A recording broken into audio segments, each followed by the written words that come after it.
وبعد فإن اصول الفقہ اربعۃ، اور حمد و صلاۃ و سلام کے بعد اصول فقہ چار ہوتے ہیں. فإن یعنی تو، بے شک، اصول فقہ چار ہوتے ہیں. یہاں پر میں رکوں گا اس سے پہلے کہ میں اگلی عبارت پڑھوں.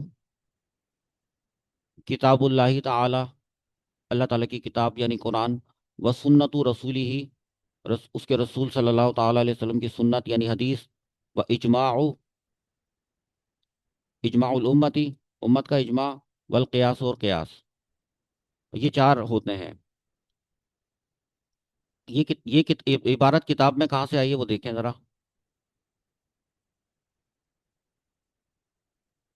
یہاں سے آئی ہے، یہاں لکھا ہے، دیکھیں ادھر سے دیکھیں. وبعد فإن اصول الفقہ اربعۃ، کتاب اللہ تعالی و سنت رسولہ و اجماع الامت والقیاس. یہاں سے یہ عبارت لی اور اس کو اس طرح سے آپ کو لکھ کر دکھایا، اس طرح سے دیکھا. اب یہاں رکا ہوں میں کیونکہ میں آپ کو ایک اور چیز یاد دلاتا ہوں.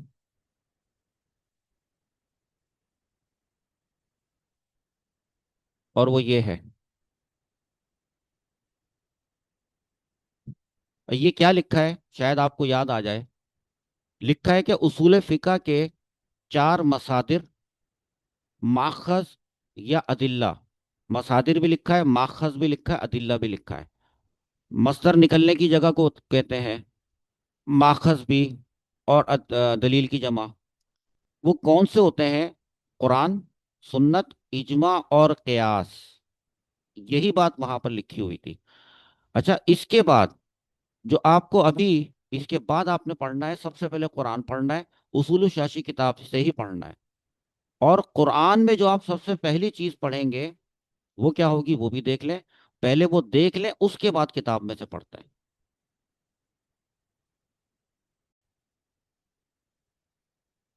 یہ دیکھ لیں، قرآن پاک کے الفاظ کو تقسیم کر دیا گیا، اور اس کی جو پہلی تقسیم ہے اصول الشاشی میں بھی آپ یہی پڑھیں گے کہ کسی لفظ کا کسی معنی کے لیے وضع ہونا، کسی معنی کے لیے وضع ہونا، بنایا گیا ہونا کسی بھی لفظ کا. تو اس لحاظ سے اس کی تقسیم ہوتی ہے کہ یا تو وہ خاص ہوتا ہے، عام ہوتا ہے، مشترک ہوتا ہے، یا مؤول ہوتا ہے. اصول الشاشی کتاب کے اندر مصنف علیہ الرحمہ سب سے پہلے یقیناً خاص کا ہی ذکر کریں گے، اس کے بعد عام کا ذکر کریں گے. خاص، وہ دیکھیں، خاص وہ لفظ ہوتا ہے جو کسی معنی معلوم یا مسمى معلوم کے لیے انفرادی طور پر وضع کیا گیا ہو. یہ کیا ہوا، کیا پڑھ دیا گیا، یہ کیا لکھا گیا ہے؟ بہت آسان سی بات ہے. اس کو ابھی سمجھ لیں، پھر کتاب میں سے دیکھتے ہیں. یہاں پر دیکھیں، آپ کو مثال دی ہے کہ مثال یہ لکھا ہے اسحاق، یہ لکھا ہے یعقوب، یہ لکھا ہے موسیٰ. یہاں اسحاق سے مراد ہے قرآن پاک میں جہاں پہ یہ لفظ آیا ہے اسحاق، جہاں پر قرآن پاک میں یعقوب آیا ہے، جہاں پہ قرآن پاک میں موسیٰ آیا ہے، یہ لفظ ہے نا. تو خاص یہاں پہ لکھا تھا، خاص وہ لفظ ہے جو کسی معنی معلوم، ابھی معنی معلوم کی بات نہیں کرتے، یا مسمى معلوم کے لیے، مسمى معلوم کی بات کر لیتے ہیں، کے لیے انفرادی طور پر وضع کیا گیا ہو. یعنی انفرادی طور پر سے مراد یہ کہ اسی ایک کے لیے وضع کیا گیا ہو. جیسے کہ موسیٰ علیہ السلام کا نام قرآن پاک میں جب آیا تو لفظ موسیٰ یا اسم موسیٰ، وہ صرف اس سے مراد کون ہے؟ صرف اور صرف حضرت موسیٰ علیہ السلام ہے، اور کوئی موسیٰ مراد نہیں ہے. تو لہٰذا یہ ہوا مسمى معلوم کی ایک مثال. اسی طرح اسحاق اور یعقوب، اسی طرح میں نے یہاں پہ کچھ مثالیں آپ کو دکھائی ہیں جو قرآن پاک میں انبیاء علیہ السلام کے نام آئے ہیں. اچھا، یہ تو ہوا ہے ایک خاص لفظ مسمى معلوم کے لیے انفرادی طور پر وضع کیا گیا تھا. اور وہ مسمى کیا ہے؟ اسحاق، یعقوب، داؤد، سلیمان، ایوب، یوسف، موسیٰ، ہارون. ٹھیک. پھر آپ یہ پڑھیں گے کہ خاص کی چار صورتیں ہوتی ہیں، یعنی خاص کی چار اقسام ہوتی ہیں، یا یہ کہ خاص کی چار کیٹیگریز ہوتی ہیں. یا تو اس سے مراد ایک فرد ہوتا ہے، جیسے کہ موسیٰ علیہ السلام، جیسے کہ عیسیٰ علیہ السلام، یا جیسے کہ کوئی ہاں، شخص ہو جس کے بارے میں ہم گفتگو کر رہے ہوں، اس کا نام زید ہو،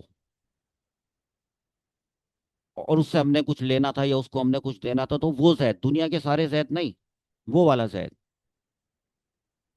تو وہ ایک فرد مراد ہوتا ہے۔ تو یا تو ایک فرد مراد ہوتی ہے، یہ پڑھنے جا رہے ہیں آپ اصول الشاشی کتاب میں سے، یا ایک عدد مراد ہوتا ہے، جیسے 1 2 3 4 5 6 7 8 9 10 میں سے کوئی ایسا ایک عدد مراد ہوتا ہے، یا ایک نو مراد ہوتی ہے۔ نو، جیسے کہ آدمی اور عورت، یہ نو ہے، کس کی نو ہے؟ آدمی کس کی نو میں سے ہے؟ آدمی انسان کی نو میں سے ہے، مرد انسان کی ایک نو ہے، قسم ہے، عورت بھی انسان کی ایک قسم ہے، نو ہے، وہ بھی خاص ہوتی ہے۔ اور جنس، جنس جیسے کہ انسان، تو اب انسان کی دو انواع ہیں، ایک مرد اور ایک عورت، رجل امرأتن، تو رجل انسان ہے، اس وجہ سے حیوان نہیں ہے، رجل جانور نہیں ہے، امرأتن جانور نہیں ہے، کیونکہ اس کا تعلق ایک ایسی جنس سے ہے جس جنس کا نام انسان ہے، انسان۔ یہی بات آپ اس کتاب میں پڑھ رہے ہیں، جو ابھی آپ کو میں عبارت بتاتا ہوں۔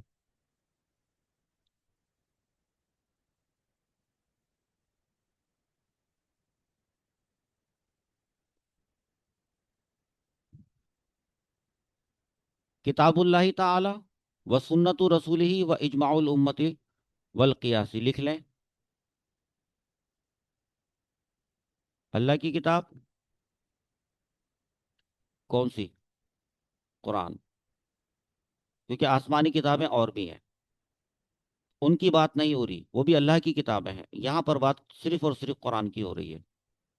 و سنت رسولی ہی، اور اس کے رسول صلی اللہ علیہ وسلم کی سنت، یعنی حدیث، اور امت کا اجماع،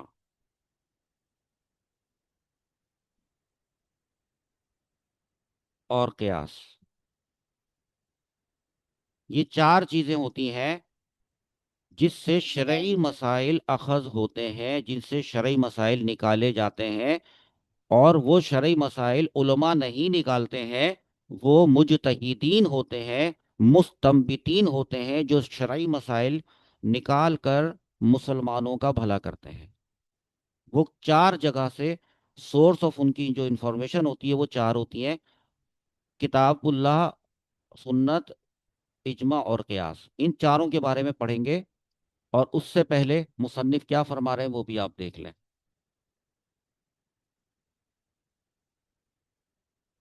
فرماتے ہیں فلا بد من البحث فی کل واحد من هذه الاقسام۔ فلا بدہ کا مطلب ہوتا ہے لازمی ہے، فلا بدہ کا مطلب ہوتا ہے ضروری ہے، تو اس کو مزید میں ابھی ایکسپلین نہیں کر رہا، میں اپنی آن لائن کلاس میں اس کو ایکسپلین کر چکا ہوں۔ تو آپ لکھیں گے کہ ضروری ہے، کیا ضروری ہے؟ بحث کرنا ضروری ہے، تفصیل میں جانا ضروری ہے، کس بارے میں تفصیل میں جانا ضروری ہے؟ فی کلی واحد، ہر ایک کے بارے میں، وہ جو اوپر آیا تھا قرآن، حدیث، اجماع اور قیاس، ان میں سے ہر ایک کے بارے میں، من حاذی الاقسامی، ان اقسام، وہ جو چار اقسام تھی ان کی ہر ایک کے بارے میں بحث کرنا ضروری ہے۔ کس لیے ضروری ہے؟ لیعلم، تاکہ جان لیا جائے، بذالکا، اس بحث کے ذریعے سے، طریقو، طریقہ، کس چیز کا طریقہ؟ تخریجو، تخریج کرنے کا، یعنی نکالنے کا طریقہ۔ کیا نکالنے کا طریقہ؟ تخریج الاحکامی، احکام نکالنے کا طریقہ، احکام نکالنے کا طریقہ۔ مثال کے طور پر چوری کی سزا ہے ہاتھ کاٹ دیا جائے، تو تو قرآن سے، حدیث سے، اجماع سے اور قیاس سے یہ معلوم کیا جائے گا کتنا ہاتھ کاٹا جائے گا، ہاتھ کہاں سے لے کر کہاں تک ہوتا ہے، اس کو کہتے ہیں طریق و تخریج الاحکامی، احکام نکالے جائیں گے۔ یہ بھی معلوم کیا جائے گا کہ کتنی مقدار کی یا مالیت کی یا کتنی ویلیو کی چوری کی جائے گی تو ہاتھ کاٹا جائے گا، اس سے کم کی چوری کی جائے گی تو ہاتھ کاٹا جائے گا یا نہیں کاٹا جائے گا، یا اگر وہ چوری جو اس نے کی تھی، اگر وہ چیز اس سے کھو گئی، گم ہو گئی، ہلاک ہو گئی، چور پکڑ لیا گیا، لیکن وہ چیز ہی کھو گئی یا ہلاک ہو گئی، تو کیا اس سے کوئی ضمان یا کوئی تاوان وصول کیا جائے گا کہ نہیں کیا جائے گا؟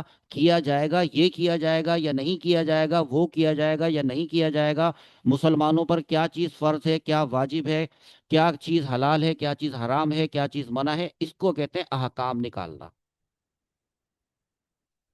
تو مصنف یہ فرما رہے ہیں کہ ضروری ہے کہ یہ طریقہ جان لیا جائے تو ہر ایک قسم قرآن اور حدیث، اجماع اور قیاس، ہر ایک کے بارے میں بحث کرنا ضروری ہے۔ تو ترجمہ فلا بدہ یہاں سے لکھیں تو ان چاروں اقسام میں سے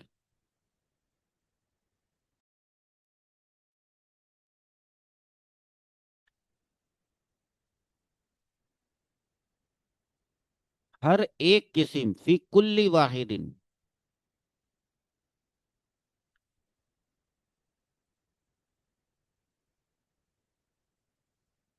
کے بارے میں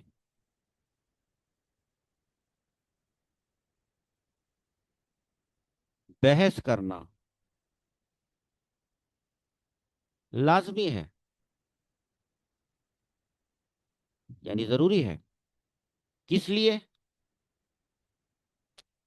تاکہ جان لیا جائے، تاکہ معلوم ہو جائے، کیا معلوم ہو جائے اور کس چیز کے ذریعے معلوم ہو جائے، تاکہ اس بحث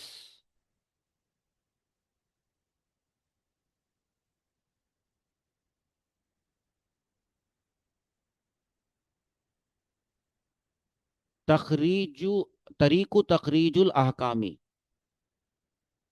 احکام شرعیہ کے نکالنے کا طریقہ،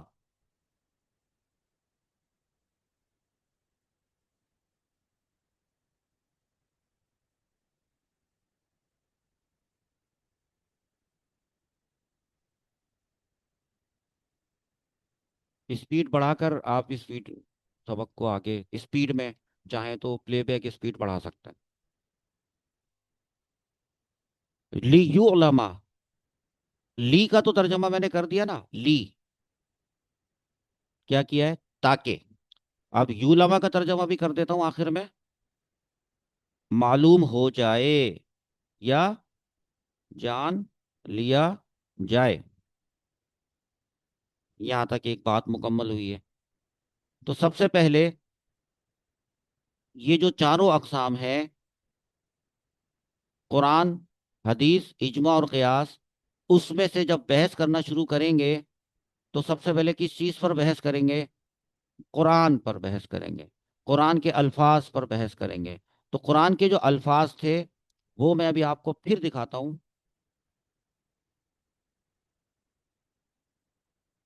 وہ جو تھے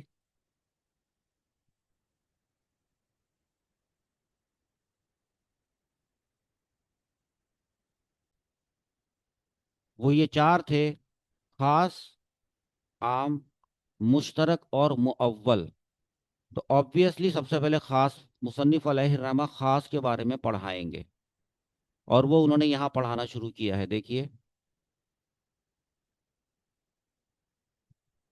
فلا بد من الباس فی کل واحد من هذه الاقسام لیعلم بذلك طریق تخریج الاحکام۔ اس کے بعد پھر اب وہ شروع کریں گے البحث الاول، پہلی بحث، کیونکہ ابھی بتایا تھا بحث کرنا ضروری ہے، یعنی تفصیلات کا جاننا ضروری ہے، فی کتاب اللہ تعالی، اللہ کی کتاب کے بارے میں یا اللہ تعالیٰ کی کتاب کے حق میں۔